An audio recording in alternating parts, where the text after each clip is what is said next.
So guys, we want to welcome you to our session today on navigating the interview process. And in particular, we have had two other sessions on interview prep. This session is particularly geared towards helping you to handle any interview anxiety you may have. And it may be a little unnerving for some of us more than previously because we'll have to do it virtually in most instances. So, you'll have to be thinking about your computer, but it's going to be okay. It's going to be okay. And just to help you with that process, we have today Dr. Khatija Khan, who is a consultant psychologist and lecturer in clinical psychology in the Faculty of Medical Sciences. And she is also president-elect of the Caribbean Alliance of National Psychological Associations. Dr. Khan was trained at the UWI St. Augustine and Mona campuses and at the University of Hull and University of Sheffield in England. Dr. Khan is an avid mental health advocate who enjoys speaking to audiences to help empower them to improve their psychological well-being. Students, I present to you our speaker for this afternoon's session, Dr. Khatija Khan. Hey, good afternoon, everyone. Thank you for that warm introduction. And you know what? I think I forgot something out there, which I'll mention now. So I'm really pleased to be here to talk to students. So I'm also a former guild president of the it's over 20 years ago, but yeah, so it's student welfare is something that's very passionate to me. It's something I've always been concerned about. So not only was I a member of the Student Guild, but also the alumni. I continue to be a lifetime member of the Alumni Association. So I'm still very much invested in the UE, not just as a staff member, but also in our students and in our graduates. So I thank you for the invitation and thank you for all of you for showing up. So you've had some workshops already on preparing for your interviews, but let's talk today about something that affects so many of us. So let me just share my screen with you now.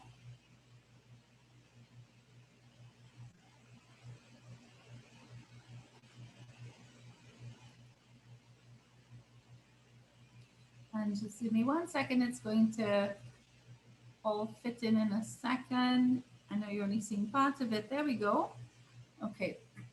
So what we're going to talk through today are some anxiety busting tips to help you ace that interview. So whether or not it leads to a successful job offer, you also want to be able to successfully navigate your interviews. Okay, so I want this section to be very interactive. I'm going to ask you to participate in the chat. I'm on another device. I can also see your responses as well. So let's begin.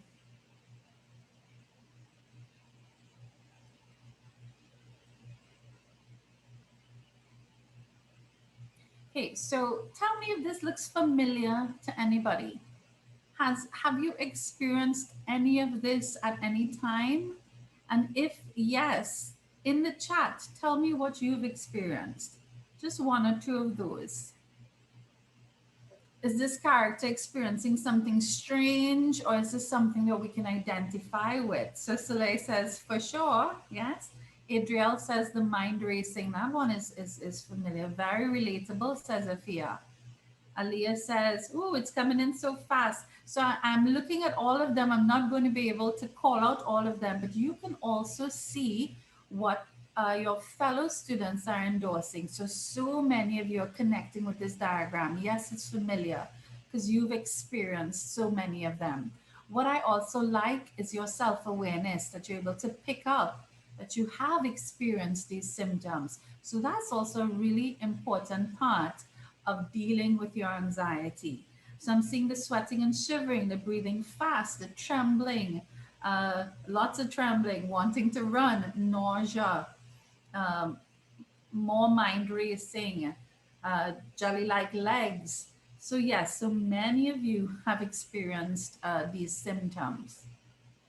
And prior to the pandemic, just the idea of having an interview, very relatable, very normal to feel nervous about it. But now, in these new circumstances, what they're calling this new normal, what is that anyway? Um, Now you also have to navigate doing interviews, potentially virtually as well. And so that might add an additional layer of things for you to consider. I remember very well, I had a virtual interview some years ago, and the one of the interviewers, and he was the dean of the faculty for that university, but his video was quite poor, so the lighting was quite poor. So although I could see his silhouette, I couldn't see his face, and so I also couldn't see the expressions on his face.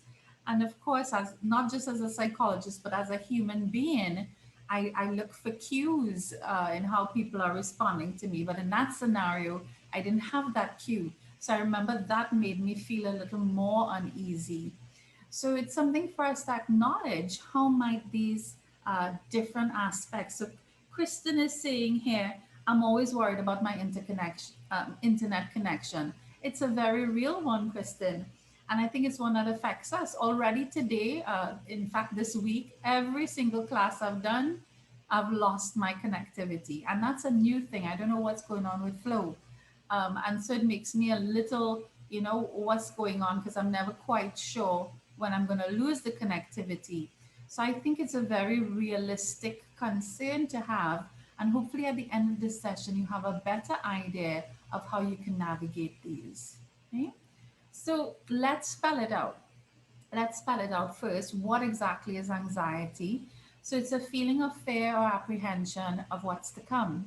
And the what's to come could be anything, it could be anything that you perceive it to be. Because anxiety is a very subjective and personal experience. What makes you anxious might be different from what makes me anxious. And our responses might also vary in its intensity. As I mentioned before, it is quite normal to get nervous for a job interview. So in this survey of US adults, look at that. That's almost everybody. So 92% of adults in the US have job interview anxiety. So the thing is, there's nothing wrong with having the anxiety. Where it can affect you is, or where it has an impact is if you allow it to affect you in a negative way. And so we're going to talk about that. Now, why do so many people have so much anxiety for job interviews? Well, I mean, let's face it. So with job interviews, it comes with a pressure to perform. You have to put your best foot forward. You have to show why you are the best fit for the position that you're applying for. You are also the focus of attention. So all of the panelists, all of the questions are coming to you. You're also being questioned about your performance. So you either have to demonstrate, um, give examples, etc. And many times, people are concerned about their mind going blank. So some of you spoke about your mind racing. For some people, it's also ask a question and it goes out of your head. I'll, I'll share with you another example. Um, and this was shortly after I graduated with my PhD. And so by that time, I'd been on a few interviews. But for that particular interview, and later on, I'll tell you how come I was more nervous than usual. But one of the panelists asked me, well, tell me what you studied for your PhD. And my mind just went blank.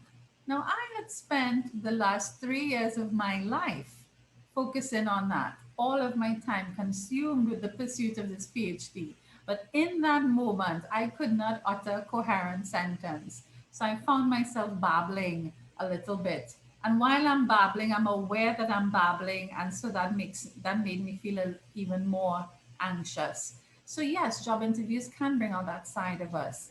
Let's say there's a question that's a tricky question, you're not quite sure what they're trying to elicit. And of course, the implications. So, the interview, it's there for a purpose. You are trying to secure a job offer. And so, one of the things that makes it anxiety provoking is that we are concerned with, what if I make a mistake? What's going to happen? Can that lose me this opportunity? So, certainly, there are many reasons to be anxious about a job interview. But I want us to also recharacterize this anxiety or this stress. Not all anxiety is bad, not all stress is bad. In fact, a little bit of anxiety and stress is good, and we have a name for it. So it's called eustress, and that's a form of stress that has a beneficial effect on us. It motivates us to perform. We want to rise to the challenge. We're like, yes, I'm going to do this, I'm going to get this. But what we are most familiar with is distress, and that's the type of stress we talk about when we say that we're stressed out. And it's that kind of stress that has the negative implications. So let's compare those two, because I want you to also think about, if you're experiencing the anxiety, to think about the positive impacts of it. So with distress, we see things as a negative threat. It causes anxiety. It can cause us to procrastinate sometimes, and it can also decrease our performance. But when it's perceived as eustress, then we see this as a positive challenge. An interview is an opportunity, it's a gateway to get me closer to my goals, to get me to what I want to achieve. And so the impact on the emotions is excitement, yes? Because this is going to get me to that goal. This is the step I need to take. We are motivated, and it also enhances our performance. That so we want to hit that sweet spot, that zone where there's enough eustress to motivate us, but we don't want the anxiety tipping over to where it starts to impact us negatively. Okay, so think about that. That some of your anxiety may actually be a positive thing. But let's focus, let's go back a little bit to those symptoms that you all described. And so many of you identified with that image, with the mind racing, the trembling, the heart pounding. But anxiety can manifest itself in many ways. Okay? So, one of the things that you need to be able to do is to have that self awareness about how you are affected. How would you know when you are anxious? And also, how would you recognize those early signs that something's on your mind, or maybe it's affecting you physically? So, as we go through this list here, I want you to do your own personal audit of how you manifest anxiety. So, which of these physical symptoms do you experience? So, do you get a dry mouth or a heart pounding? Do you get stomach pains? Do you get nausea? Do you find yourself being restless and a little bit jittery? Hmm? What about the psychological feelings? So, whereas somebody may find their mind racing, somebody else, as I had mentioned before, might find their mind going blank. Maybe you have difficulty concentrating. Maybe you start to feel on edge and you get a little irritable. It can also affect you behaviorally. And so, whether it's avoidant behavior or you're having distress, anxiety can take that toll on us. Now, it begs the question, if I'm saying to you that anxiety is quite normal, the majority of adults experience job interview anxiety, then can't we follow that logic and say that interviewers will know this? And so therefore they won't judge us too harshly if you are nervous in an interview? Well, I can say to you, yes. Over the years, the program that I coordinated uh, at UWI at Mount Hope was the MSc Clinical Psychology program, and we interview for that program. So every candidate who is shortlisted has to attend an interview, and it's one of the steps to get admitted into the program. So over the years, I've interviewed many dozens of students for that, and I also sit on different panels to interview psychologists. So over the years, I have seen many instances where you could tell that an interviewee is anxious. So, being anxious, what does that mean? Well, yes, some interviewers will recognize your anxiety and separate that out from your other traits and other skills, your other qualities. However, anxiety can also affect your performance. And let's look at a little bit of the way that it does that. And as we go through this, and in the chat, I want you to tell me which are the ones that you think, which of these happens to you when you feel anxious and when you have to speak to somebody, when it's an interview setting. So let's look at these different categories. So there's the voice quality. So do you get the shaky voice, or do you go quiet and where they have to ask you to speak up? Do you break off into awkward laughter and you do maybe something funny with your face? Filler words. I see many of you are endorsing the filler words. So the like, so those qualifiers that you kind of you put in there. Um, and here's the thing about filler words. So they've done some research on that. They've looked at, they've had people do interviews, and what they find is that an increase in the use of the filler words makes speech come across less powerful. So when you interject, whatever you're saying with a lot of it makes you come across, or it makes whatever you're saying less powerful. So it's something for us to be aware of. I see Carissa says she does the awkward laughter. Kyra says she has the shaky and quiet voice. Abigail says it's all except the silences. So there's also the body language. So whether you're fidgeting, you're not making eye contact. And especially if you have more than one panelist, you want to be aware that you interact with all of them, especially if different people are speaking to you. Maybe it's your poor posture, and we're going to talk a little bit about that later on. Maybe you're like me, you tend to slump all these years, especially being a student. Um, you have your laptop or your tablet on your lap and you're hunched over, and you develop the poor posture, and sometimes that can carry over. So there's also the silences and pauses. So you find yourself drawing a blank, you're not sure what to say, and so the silence just kind of stays in the room. And maybe they're waiting for you to respond and giving you time, but nothing is forthcoming.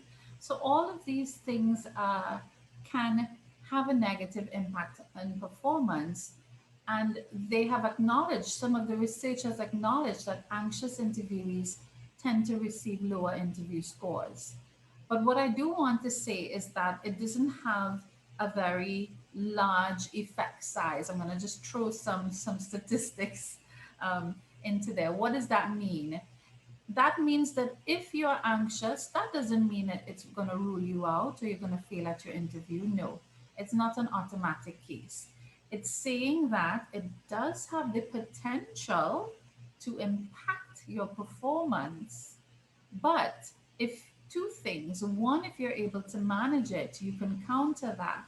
And two, an employer or an interviewer who is looking for the best candidate for the job is going to take into consideration that people are likely to be a little bit anxious in an interview, and some people maybe more so than others. Hmm? So I see Renisha is saying, I cannot make eye contact. And so I'm glad that you're recognizing that about yourself, because then you're starting to recognize where are the gaps, what are the areas that I need to work on and I need to improve. So one of the things I realized over the years is when I got a little bit nervous, I would speak faster. And then I would start to stumble over my words because I actually have a little lisp. So the days that I'm tired or it's a long day, you hear it more. But I started to realize that about myself. And then I said, why are you rushing? There is no need to rush. And then I started to channel a little bit of Barack Obama. So if you've ever listened to any of his speeches, he doesn't rush. He gets his point made. Sometimes there's a little pause in between. So you don't have to have this constant stream. You might be thinking of a response.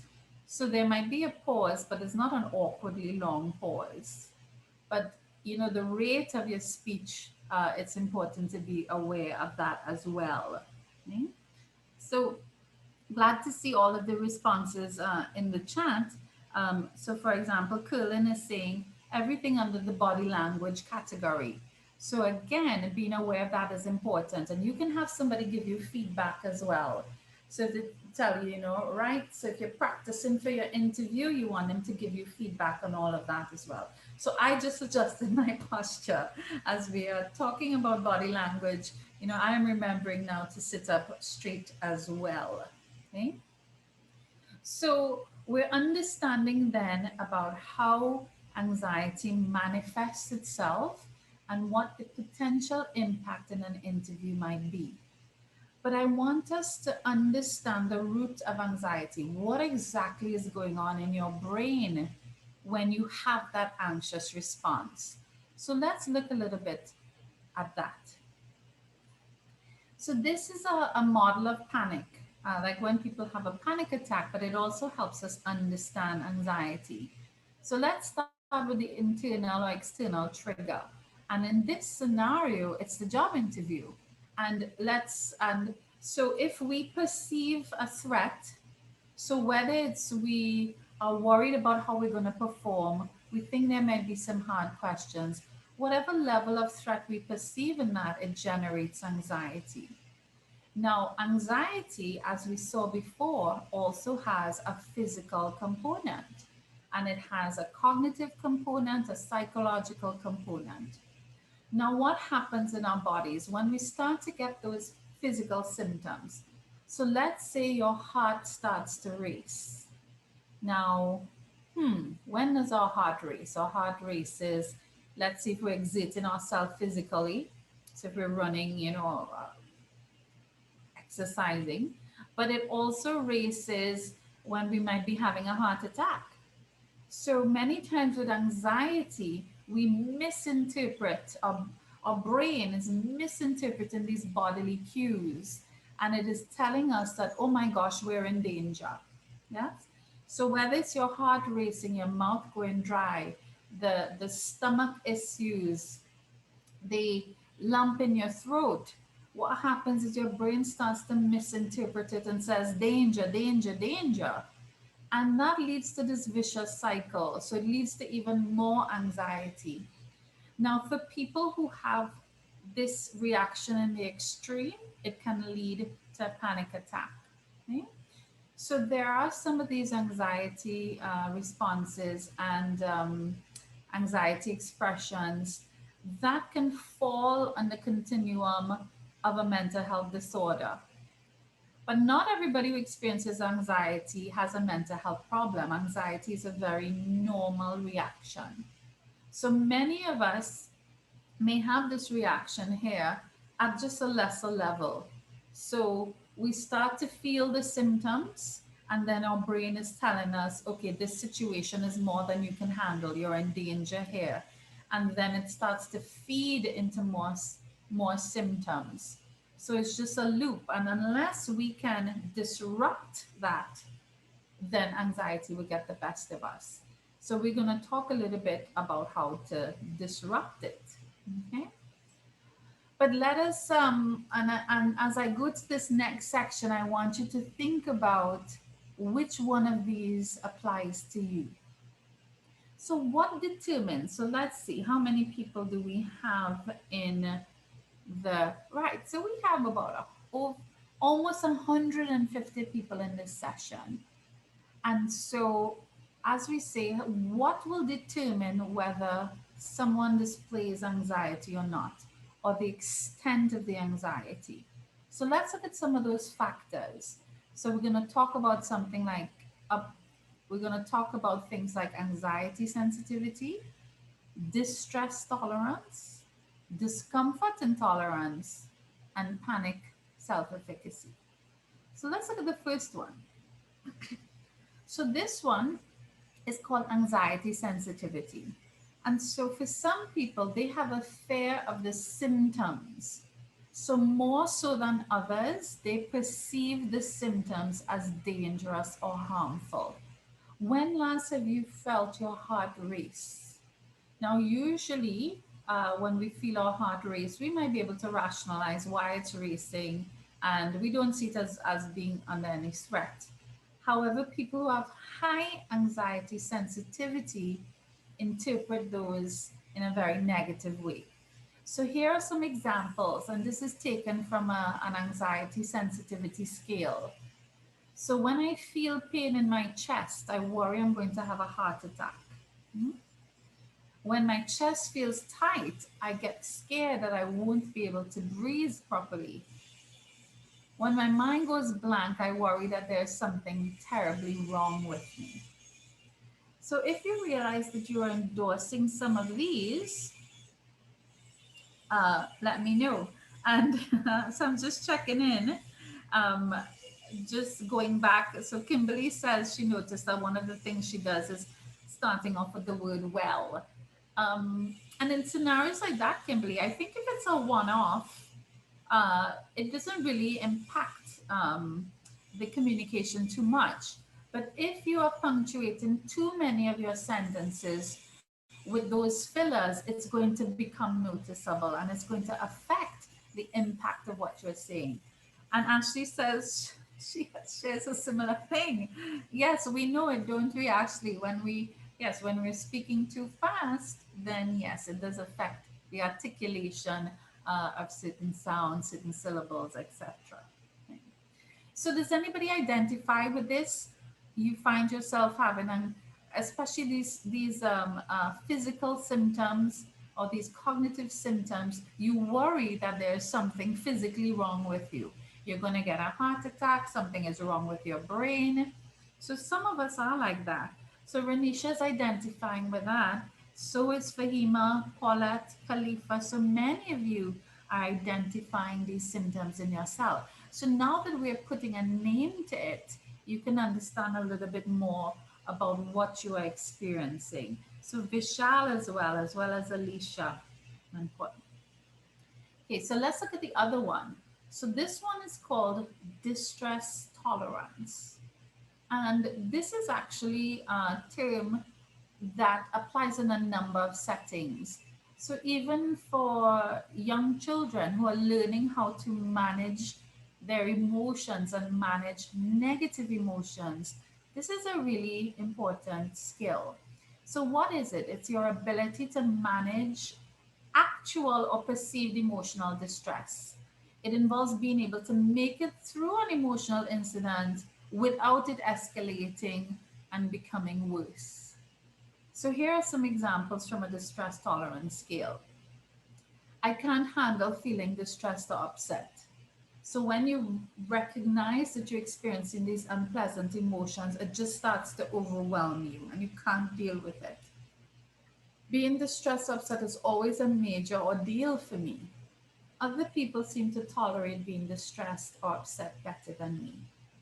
So, what this is telling us is that we need to learn to be comfortable, or rather, just to be able to tolerate a certain amount of distress and to be able to work through it and believe that, you know what, I can get through this, I can handle it. There's going to be an end and it's not going to get any worse. Hmm? Does anybody so I want you to reflect on yourself. Maybe you know someone who is like this, that when they get distressed or upset, it kind of takes over and they can't seem to work through it as well. So here's another concept that's kind of similar. So the last one was distress tolerance. This one is discomfort intolerance. So it's when it's about your ability to tolerate an uncomfortable sensation. So who has ever, exercised? So whether you're running, whether you're in the gym and you feel like you reach your point. Maybe you're doing a set. Maybe you're doing some aerobics, so you're doing a set in the gym, and it's supposed to be 12, but by the time you get to 8, you just cannot do one more push-up, um, or you can't run any further because you feel as though your heart is going to pound its way out of your chest. So this concept is also important in helping us manage anxiety. So, for example, and this is from a discomfort intolerance scale. So I see Kristen is saying, yeah. So I think many of us may be able to recollect and find a time when we had to do this. Jed, Jedida is saying that she or he experiences this one. Yes, so I'm glad that you're recognizing it. So, can you tolerate a great deal of physical discomfort? Can you push your limits? So, when you realize, "Ugh, I'm not sure if I could continue with this, yes, you can. Um, do you have a high pain threshold? When you begin to physically feel uncomfortable, do you quickly abandon ship? No, that's not for me. So this one is about being able to push yourself through, stay with it, endure it for a little bit longer, as long as you need to. And the final one, remember, was panic self-efficacy. And what is that? So it's your ability or your perceived ability to cope with a panic attack. So do you feel as though if you started to feel yourself having those symptoms, so you started to feel your heart racing or you're having difficulty breathing, do you believe that you would be able to bring yourself back down, that you'd be able to calm yourself emotionally? So, um, I don't know if any of you remember the movie Bad Boys or you've seen the movie Bad Boys, but this is Martin Lawrence and his character in the movie. He strokes his ears and he goes, "Woosa, woosa." And it's a way to help him cope with a difficult situation. So David is saying, yes, it is a classic. Janisa, yes. Good. I'm glad to hear that you're familiar with the WUSA. So, just in case I wasn't explaining it properly, I found a meme that has a definition. So, WUSA is a slang word that brings a sense of inner peace, calmness, and stillness when said out loud. So, take a deep breath in and inhale. That's WUSA. And of course, you could add in Martin's bit where you stroke your ear as well. But this is demonstrating is just having something in your toolbox that can help you resume a sense of calm, resume emotional control when you feel threatened. Okay, so it could be WUSA or it could be some other technique that you use. So, speaking of the techniques, then let's jump to some of those. So this is what we want, right? That's the goal. That's the end point. Job offer. You are hired. And so we want to be able to get you to there. So first off, before I give you some of my tips from a psychological point of view, I wanted to remind all of you that UE has so many resources for students to help you with your well-being, with your resilience, with your coping, and we want you to succeed. We are invested in all of you. So remember all of these tools. So wherever you realize you need some assistance. So whether it's mentoring, whether it's a disabilities unit, whether it's CAPS, whether you need some financial guidance, student services, UE has all of these resources, and I do encourage you to reach out. That's what they're there for. We want to help you. We want you to thrive and succeed. So please reach out. And much of the information is online now in this, not just during COVID, but the website has just a gold mine of information about the different services that the UE has for you. So I do encourage you to make sure that you know about all of these and exploit them, use them. Okay, right. So here we go. I promised you anxiety busting tips to help you ace an interview. Let's look at the first one.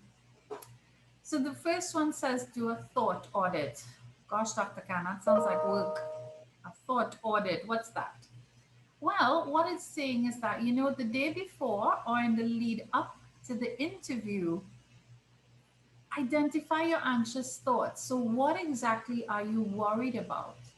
Are you worried about your preparation? Are you worried about whether you're a best fit?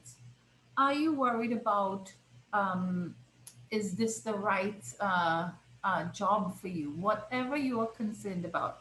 Are you worried about whether your internet is going to fail on you on the day? So Kristen is saying, Kristen already jumped to some of the coping. She tries to journal. Soleil says she worries about foot and mouth. Yes, that you say it comes out, oh, what did I just say? Even if you're worried about that, Soleil, doing this thought audit, knowing that that's what you're worried about, can help you anticipate and plan for a solution. So can I take let's take your example. So you say the wrong thing.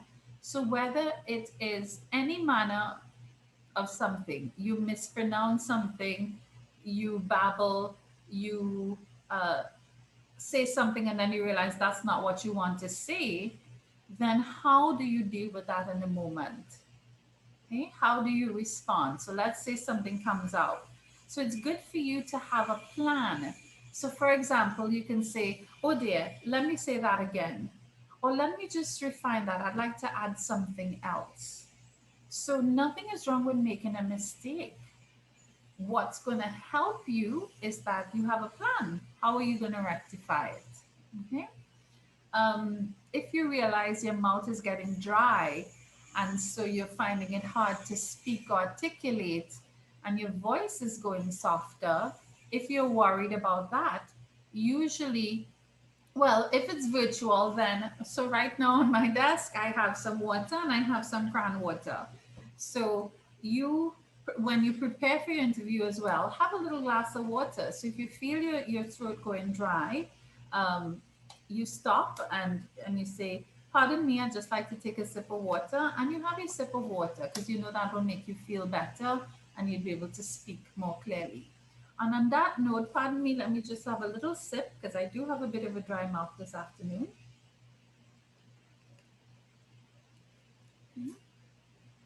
Okay, so it's important then to have the strategies if it's something that can be amended with a strategy like that.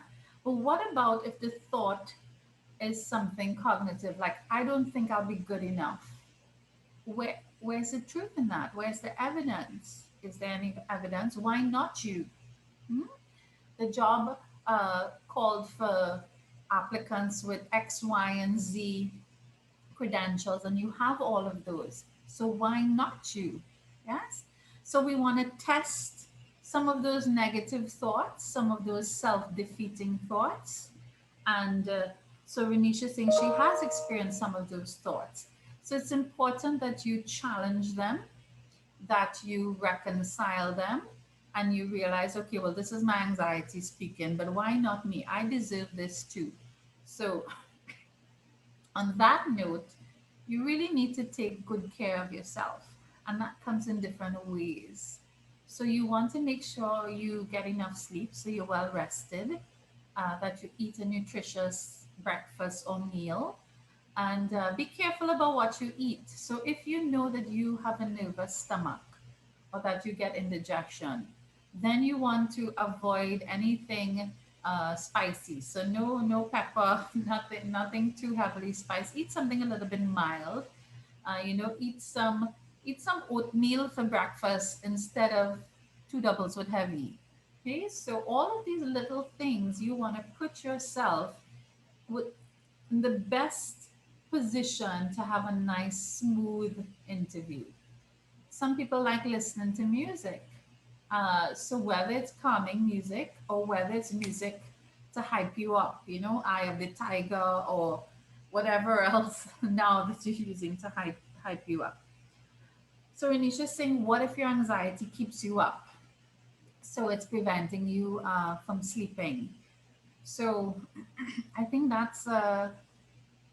it's not unusual. And I would say perhaps try some strategies.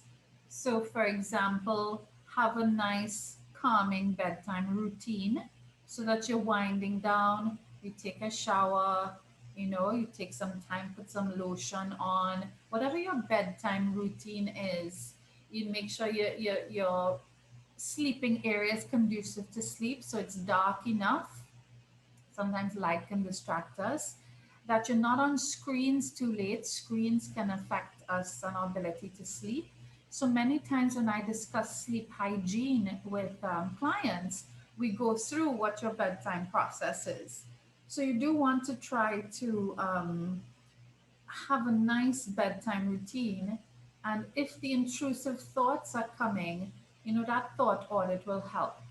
So if you tell yourself, I'm going to give it my best shot, I will try my best, I can do this. So positive mantras help as well. So in the chat, can I hear, because I know some of you probably do this already, little things you say to yourself, positive self talk to help you get through a situation.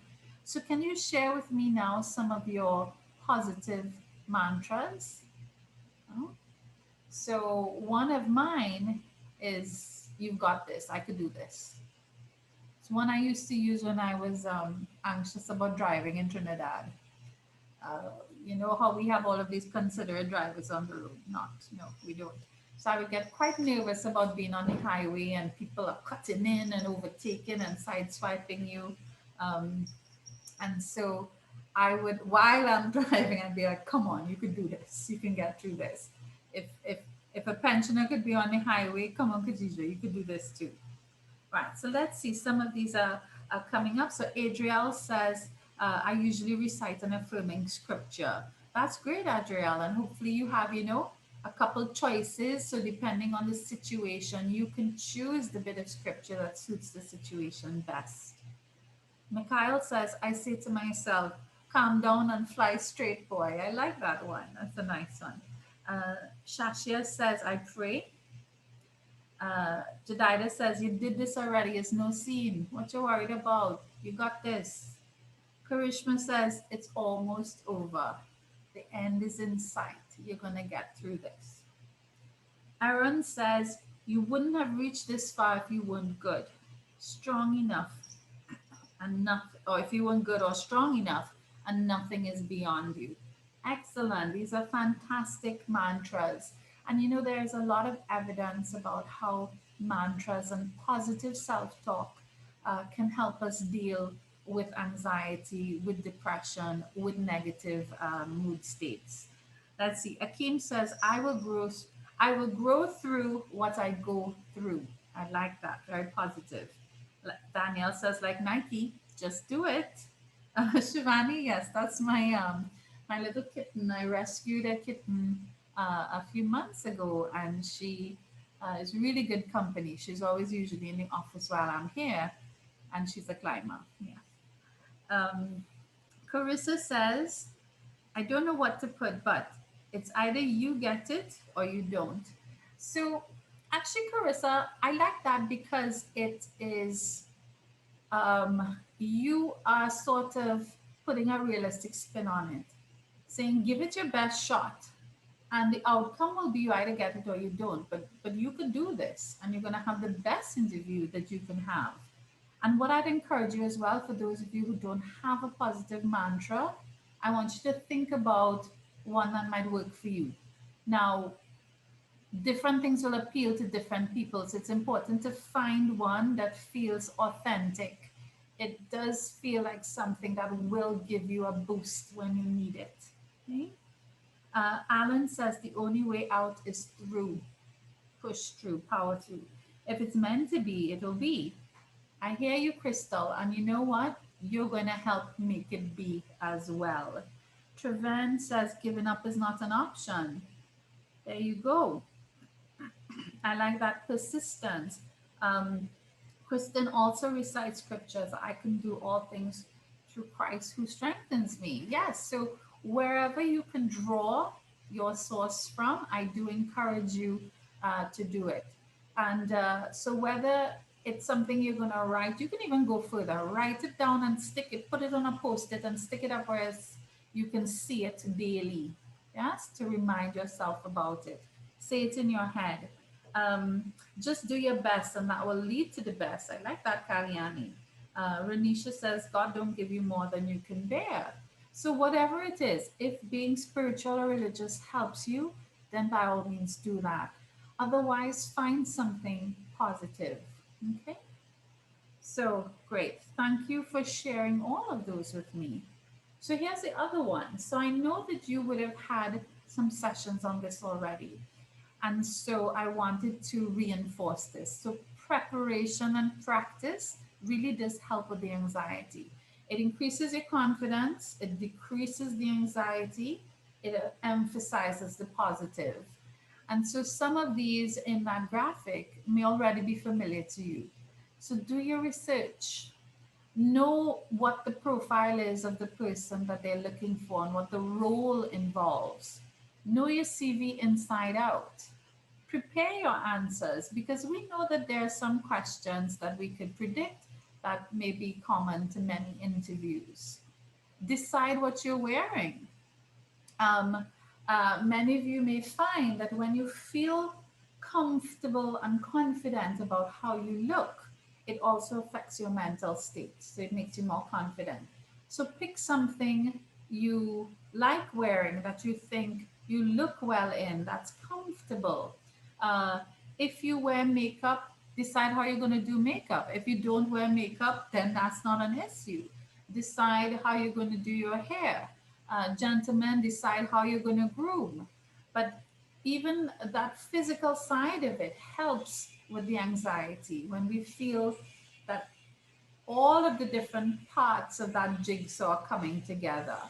So make sure your clothes are there and laid out. So in terms of your travel arrangements, how are you going to get there? Um, and maybe you need to cater for Murphy's Law. Yeah. What if there's a road exercise? What if it's raining, etc.? Make sure you have everything you need.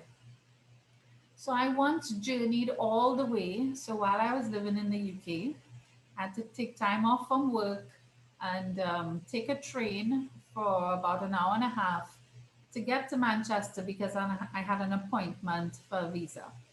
And those are usually very intricate. You have to carry a whole lot of evidence. So I'd had to print out bank statements, payroll slips, and they tell you that you have to bring your own copies. And some of them, they're requiring you to have 4 copies of everything.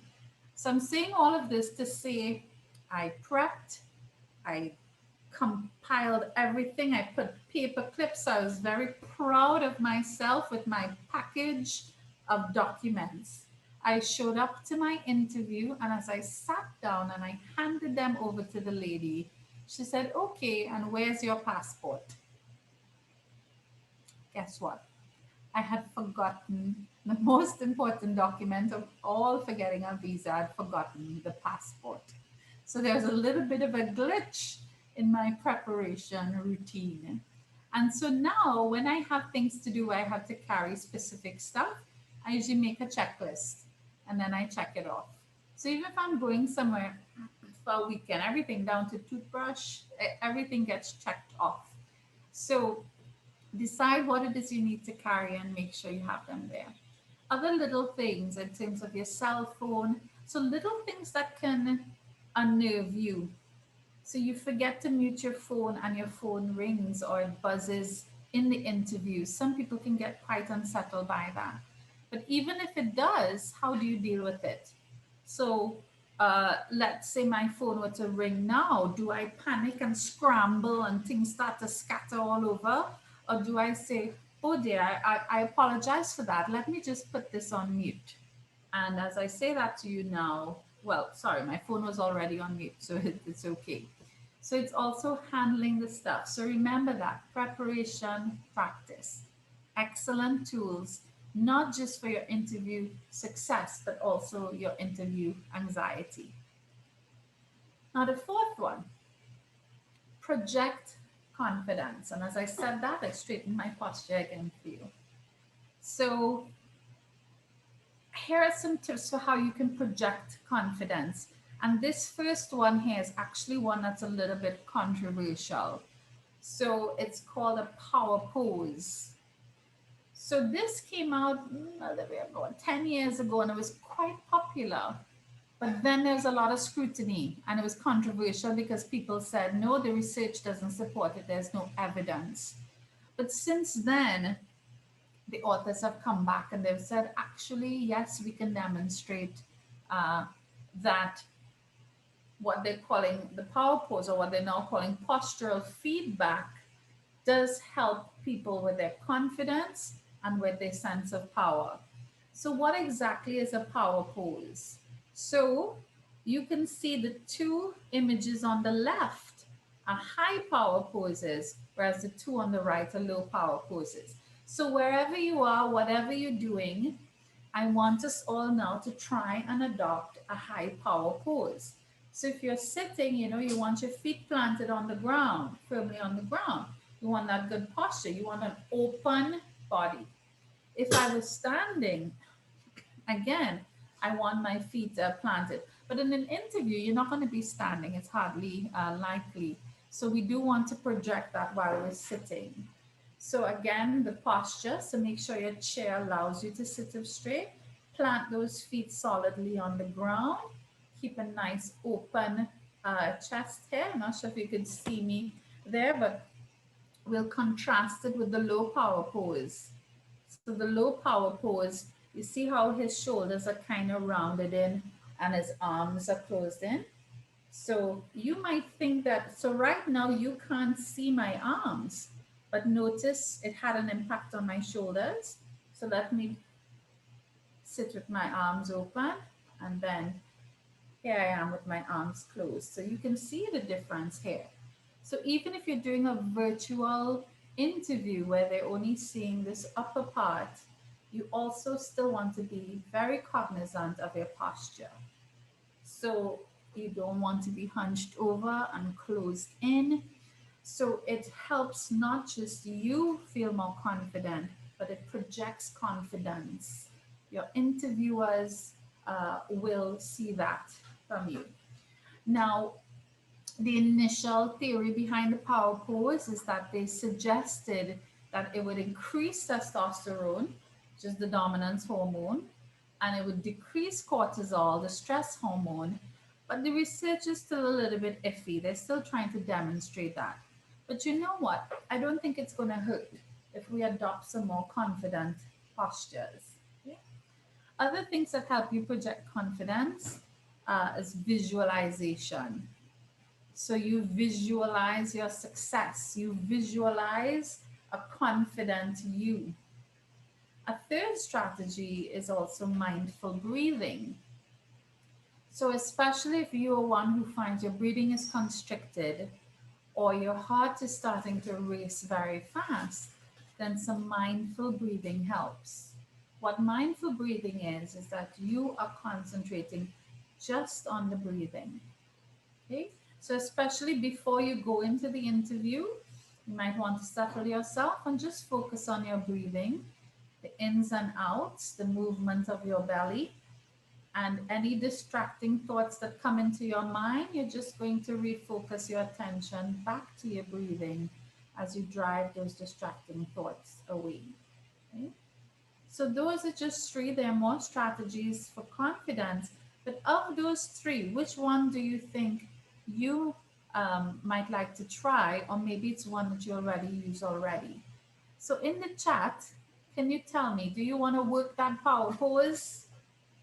Do you visualize your success and being confident? Or do you think mindful breathing might be helpful to you? So let's see, they're coming in. So Adrielle says she's going to try that power pose. And many of you are speaking about the mindful breathing. Paulette and Kristen also says they're going to try number 2. Adria says, hey, try to incorporate all. So I would say that as many tools in your toolbox, why not? Okay? So I want you to think about what can you do to help you project confidence. Okay? And here's my fifth tip for you. Practice radical acceptance. What does that have to do with an interview? So, what is radical acceptance? It's acceptance no matter what. And somebody alluded to that in their positive mantra. You will be okay no matter what the outcome. Okay? Good, bad, or ugly, you are going to be okay. So it's one interview, and yes, it would be fantastic if you got this job, you got this offer, you got this opportunity. But if you don't, it will be okay. And there's going to be something else that comes along. But whatever that process is, whatever you have to endure and go through, you are going to be okay. Because sometimes we tend to, and tell me if this is you, afterwards you reflect, you do your post-mortem of the interview, and then you overthink and you start to worry about, oh, I should have said this, and why did I say that, and why didn't I do this better? So you just ruminate about the process, and that in itself fuels the anxiety and continues to keep you locked into that negative mood state. Yeah? So some of you are saying that's you, Kristen, Chelsea, Janisa, Carissa, Shannon. So I want to encourage you, I want to challenge you to practice radical acceptance. It is what it is. And sometimes, as I said, imagine that I've studied a whole PhD and I could not answer a question about what I studied. I just have to laugh at myself. So part of that acceptance is it is what it is, it happened, I'm fine. And guess what? I went on to get the job of my dreams. I always wanted to be a lecturer at UE. I did my undergrad at UE, postgrad at Mona. Then I went to England for my PhD and postdoctoral studies. And I always imagined myself coming back to the Caribbean and coming back to the UE. So as I said, I was on the student guild. I'm a lifetime alumni member. So I feel quite connected to the UE. So there was no need for me to beat up myself about that other interview. I was going to be okay. And you know what? It turned out okay. And then the last thing I'm going to say is go a step further. Go a step further with radical acceptance and celebrate no matter what. But I was kind of didn't, I don't know if I got through. I don't know if I got an offer. I don't know if I was successful. What exactly am I celebrating? You are celebrating having navigated an interview. You're celebrating getting the interview. You are celebrating having more experience of doing an interview. You are celebrating performing during an interview. Let's take these small opportunities to affirm ourselves. So I would encourage you for that. When you've done it, so whether you want to call a friend and say, "Oh, yes, I did it. It's finished. It's over. Ah, let's having some Chinese tonight. Yes, I'm having I'm gonna have two beers tonight." So Danielle says she agrees. Celebrate the small things. So we do have to remember to stop and celebrate the small steps, not just the big steps. Okay. So those were your five tips to help you understand your anxiety, navigate it, and hopefully combat it. And just to remind you, so you're all lights rising from the west, and all of you can. Just as you are, you can do this. And I wish you all the best with all of your pursuits. And no matter how your pursuits turn out, I want you to be able to manage your anxiety and know that just going through the process is an achievement in itself. Okay? So I do thank you for your attention. Thank you for your interaction. I had a thank you slide, but it seems to have disappeared there. But thank you, Kathy, and I hand back over to you now. Wow, thank you so much, Dr. Khan. Students, so much really powerful information, not just for the interview, but just tips for life in general and handling situations with which you'll be faced as you begin your journey through adulting. Yeah. So excellent tips. And what we'll want to do now is if you have any questions for Dr. Khan, you can go ahead and put it in the chat and we'll post those questions for her. If you have any questions.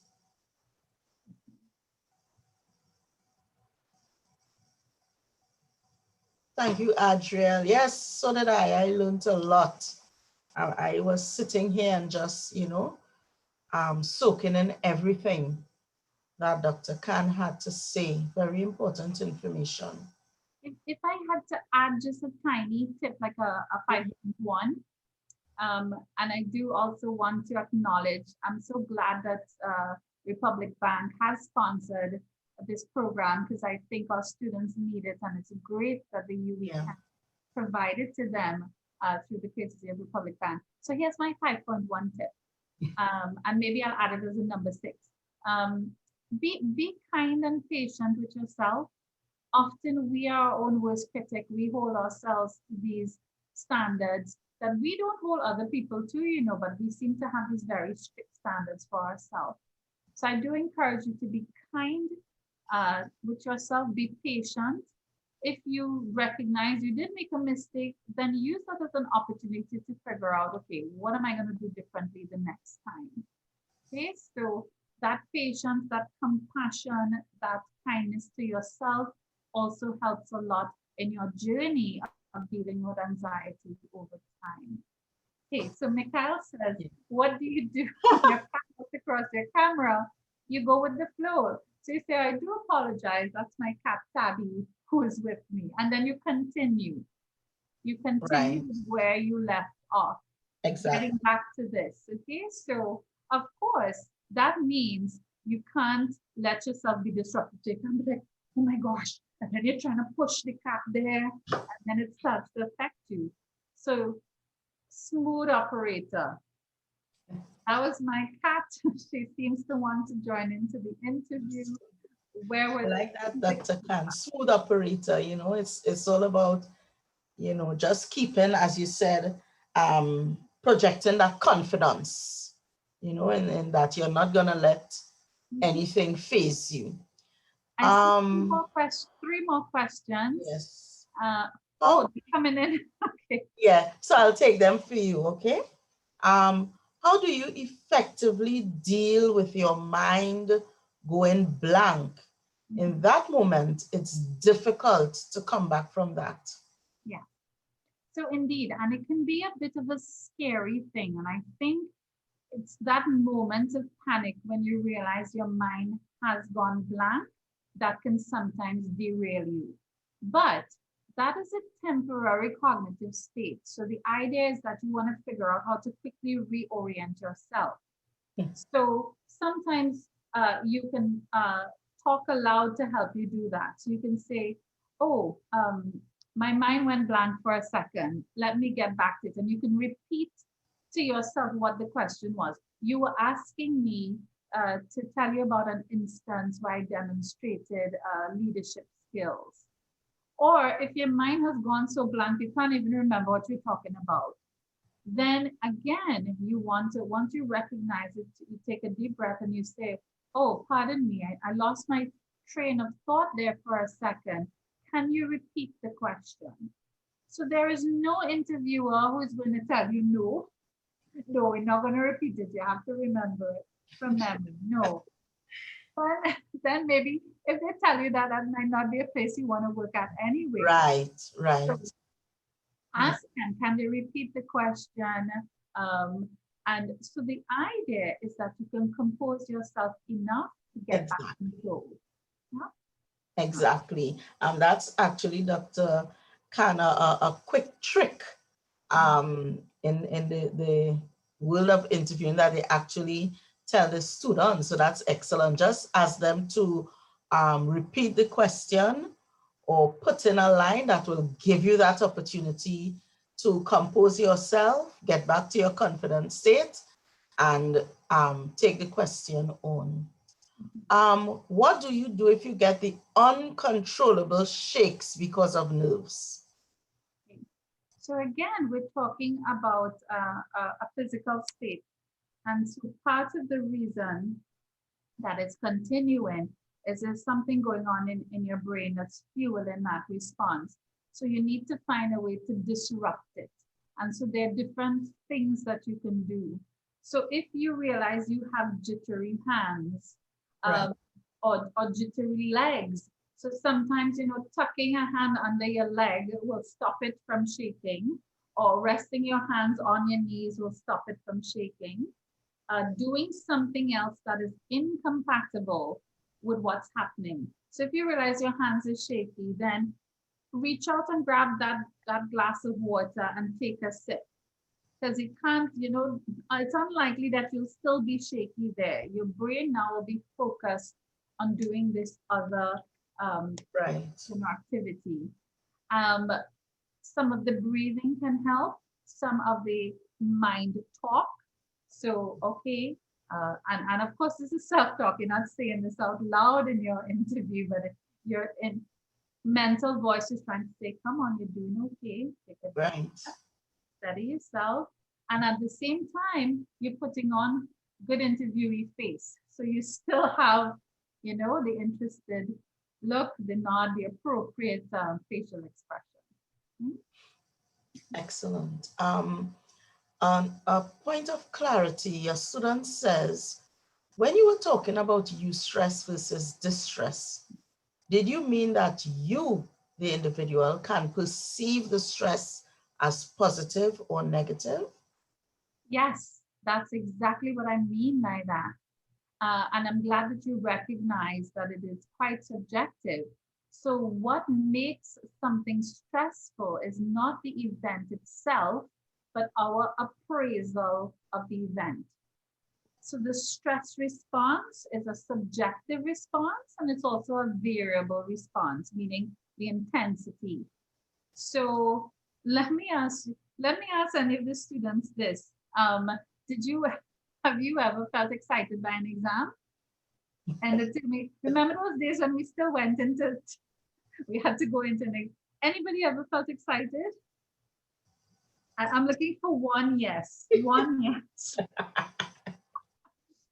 There were times I thought, right, this represents the end of a semester, another course under my belt, a bit closer to getting my degree, a bit further along in my journey. So sometimes just reappraising how we look at a situation can help us deal with it. Fahima, thank you. Kalyani, thank you. Okay, next question. There's a good one from Naomi. How do you manage your anxiety if you feel you're not one of the strongest candidates? Mm-hmm. So Naomi, that's where we start to test the evidence. How do you know? How do you know you're not the strongest? Because you don't know all the candidates. You don't know what they're bringing to the table. So that sounds like a bit of negative self-speak, that you are undermining yourself. You're comparing, and comparison is often, a form of self-sabotage. So they invited you to interview along with these other people. So there was something that they have seen in you that they want to find out more about. So hopefully you can counter that talk with some logic. Where's your evidence? You don't have any evidence. So throw that thought out. Yes. Back again, Dr. Cantady, you just imploring them to be kind and patient with themselves, Let me see if I could run through some of these quickly because I know we're running out of time. Yes. What do you do if you start stuttering, leading your mind to start to race? So again, if you're stuttering, staying in that state and trying to continue in that moment will probably just make it a little bit worse. So I again disrupt it with something else. Stop and take a drink of water. Stop and adjust your position or your posture. So the idea is that whatever the form the anxiety is taking, whether you realize you're stuttering, you're using filler words, you're fidgeting, disrupt it with something else. So it kind of, gets your brain back on track. Okay? I think, let's see. Okay, Adriel says during interviews, my face can sometimes look disinterested. Any tips? Oh, I like that one. So it's really important for you to be aware of how you come across. So I would say in your practice, and many people find this uncomfortable, including me. Record yourself and watch it back. Look at yourself in the mirror. Look at what your face does and what your mouth does and how you present yourself. I know it could be uncomfortable, but it's better it's uncomfortable with you home alone before the interview doing it than it comes across. Listen to people's feedback. So practice with your family or friends and practice. So what do you need to do to look more interested? So, flaring of the eyes, a nod, more direct eye gaze, a smile. So practice it and get feedback and look at yourself. Look back so you can see what you do. I'm scrolling down. Okay, I have issues with eye contact. As soon as I make eye contact, I get anxious and lose confidence. And I think sometimes the way to with the practice, the good thing about practice is you get to try out the behavior in a less anxiety provoking situation. So practice eye contact in the grocery. Practice eye contact wherever else you are when you're buying food. So work on your eye contact in those less anxiety provoking situations. And as you get more and more practice, it's going to make it a little bit easier. And understanding, remember we spoke about the distress tolerance and the discomfort intolerance. So when you realize you're feeling uncomfortable, push through it, keep that contact, keep looking, you're going to get through it. Okay?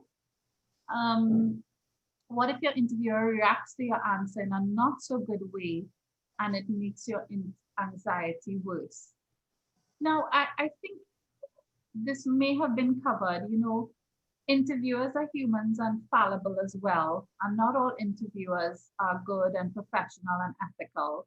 So hopefully there's no interviewer who's going to tell you something that puts you off. Ideally, we want applicants to present themselves in the best way. So they have their sheet. If they don't like your answer, they can ask for clarification or they just record their impression. But if you do encounter somebody who says something, whether it's nonverbal, so they give a look like, well, I don't know what she's talking about, or a disapproving look, I want you to not internalize or personalize that as much.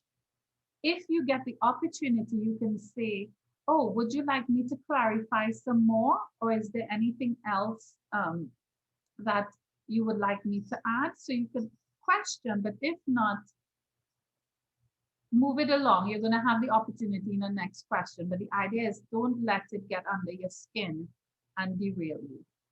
Okay?